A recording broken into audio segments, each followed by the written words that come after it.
Hello, Joey. Today we are going to be talking about Rich Dad Poor Dad again. It's been a good while since I read this book. It's been about 3 years now, and we're going to cover it again. Now, Rich Dad Poor Dad, I'm going to tread a couple of the same steps that we had in our conversation over the phone about, because they are some important things that I wanted to mention just generally. But Rich Dad Poor Dad is as far as I'm aware, still the highest selling personal finance book. And as you know, what it is Robert Kiyosaki's experience between essentially his actual father, who's his poor dad, and his friend Mike's father, who is his rich dad. And it is their varying levels of, what's the word I'm looking for? Just the difference between the two people and how they view money that essentially leads to his personal dad essentially not leaving anything behind for his family, and Mike's dad, who becomes one of the richest men in Hawaii at the time. And so there's a couple different things that the book talks about. Something that we talked about that I thought was very interesting is that the philosophy of this book is very different than that of Gordon Ramsay's, and it's interesting getting different viewpoints in terms of methodology for money growth between the Millionaire Next Door, this book here, Gordon Ramsay's Financial Peace University. Like, I suppose sorry, I'm trying to make a turn. I suppose what it goes to state is that there really is no one way of doing it correctly.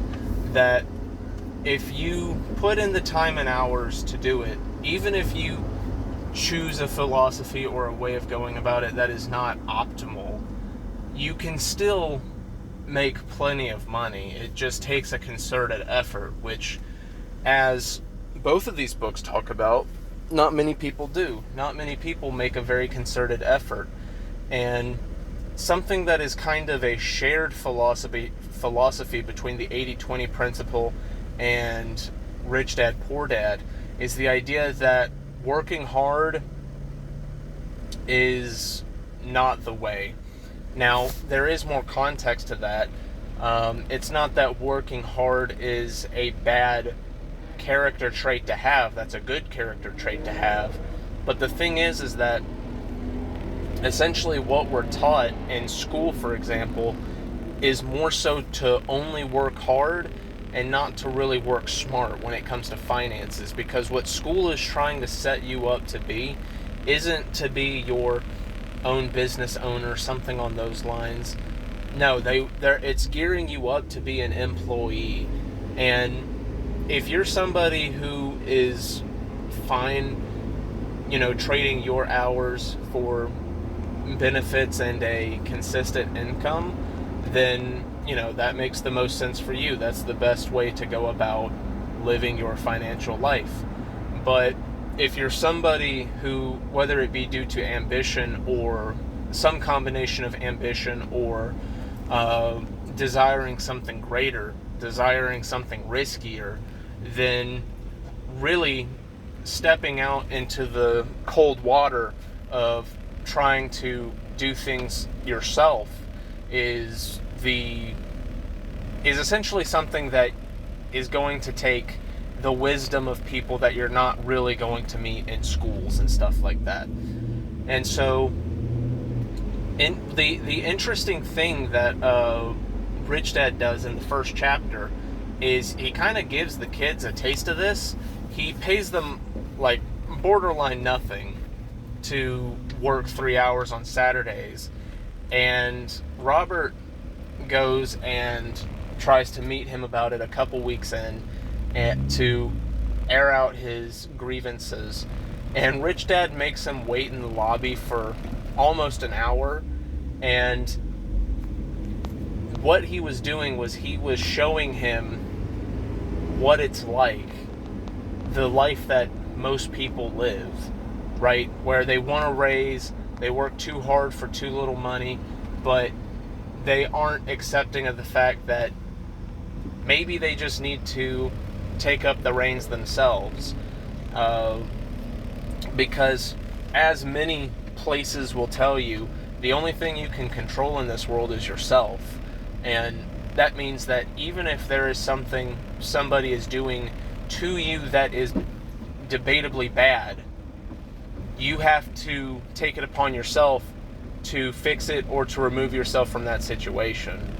And so there's that. And then there's also something that there's various lessons in the book, and the first lesson is that the rich do not work for money, they make money work for them. Now, the different lessons and concepts in this book will make more sense to me as I understand more lingo, because as of current, I don't know the definitions of like a lot of words that he uses in like his examples and stuff like that. So, this is a problem that I've had with quite a couple of the books in the series, but once I fix that, these things will make more sense to me. But I get the general gist of what he's talking about, though. Essentially, you have your asset column and you have your liability column. Assets are going to be things that put money in your pocket, and liabilities are going to be things that take money out of your pocket. And something that the book apparently got flamed quite a bit about is that your house is not your biggest asset, it's your biggest liability. And yeah, a house is going to cost you a ton of money for getting it repaired, stuff like that. But yeah, essentially it accruing value. I personally just don't see myself wanting to sell my house. If once I do have a house, like I probably would have spent so much time in it, unless it's just like a really bad house. I don't know about you, but I don't need a mansion, so I don't know. It is sort of a misunderstanding to think that that all that accrued value is really going to play out to your advantage all that much. And so there's plenty of other things that the book talks about as well. It talks about the rich inventing money and how they will, and a lot of how the examples he gives comes from like communicating with people and making deals and stuff like that. And this is one of the places where Rich Dad Poor Dad differs quite heavily from Financial Peace University. He is more so in the business of making lots of money fast, right? And let's see, I think it was from this book that says like saving is for losers. You should save, but the message that he's trying to pound into our heads is that saving is not enough. You should have savings because savings is money that is there for when you need it and it's easy to get your hands on. But that is not, that is the thing that is its purpose, is what I just described. It's not going to be accruing a bunch of interest. It's not going to be some investment. It's not going to be any of these things. So essentially, you need to have some money that's in savings, and you need to have money that is actively working for you, right? So I'm not going to act like I'm literate at all about this, but I suppose if I were to make an example in my brain, I was talking to Mom about this yesterday while we were out and about getting stuff. She rents a room from this massage place, right? And she does medical massage, and she's trying to branch out, getting certified for other different medical things, which is good. because those are things that are easy on the body, but people still need and will pay for. So that's cool. But I was telling her that considering the person that she rents from, Teddy, is an older guy that has old guy vet health issues, he's probably not looking to keep the place forever. And she is probably the most qualified person to eventually take over, whether it be this facility or, if that were to not be possible, like a building elsewhere, somewhere else that we live, or something that is less expensive, something on those lines. And if she were to have other therapists that work under her and are paying her rent for their rooms, well, if I'm not mistaken, that would be considered an asset, because she's not putting in labor in that sense to have money entering her pocket. And it's right up her alley in terms of what her experience and her intelligence is about. And I think she would be very qualified for hiring people under her for that type of massage, being medical massage. And so that's what I would say would be like an example of that. And I know that there's got to be a ton of different examples, but what it seems to be is that when it comes to making money, there's a bunch of different ways you can do it, but one of the most valuable things is creativity. And when it comes to this, I'm not very creative as of the current moment. That is definitely something I'm going to have to figure out ways to strengthen in my brain.